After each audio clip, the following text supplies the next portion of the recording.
வணக்கம். நான் ஒன்றும் ஜாஸ்தி பேச விரும்பலை.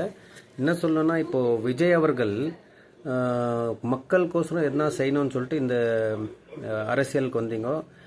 கஷ்டப்பட்டு கயனஸ் எல்லாம் பண்ணி இப்போது 108 சீட் அளவுக்கு வந்திருக்கீங்க. இப்போ உங்களோட நோக்கம் வந்து மக்களுக்கு நல்லது பண்ணும், அதுதான் நோக்கம்.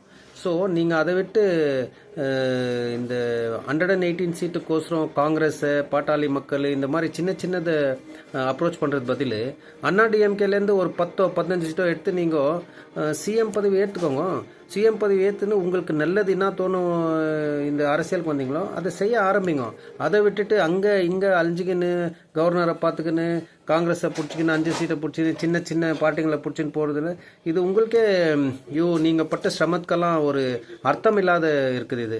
ஸோ எனக்கு தெரிஞ்சு நீங்கள் டிஎம்கேயோட போட்டி போட்டதுனால டிஎம்கேலேருந்து ஒரு 10-15 சீட் எடுத்து நீங்கள் சிஎம் பதவி ஏற்றுக்குன்னு உங்களோட அஜெண்டா, உங்களோட நோக்கம் என்ன அதை தொடர்ந்து செய்யுங்க. அதுதான் நான் சொல்ல வேண்டியது. நன்றி.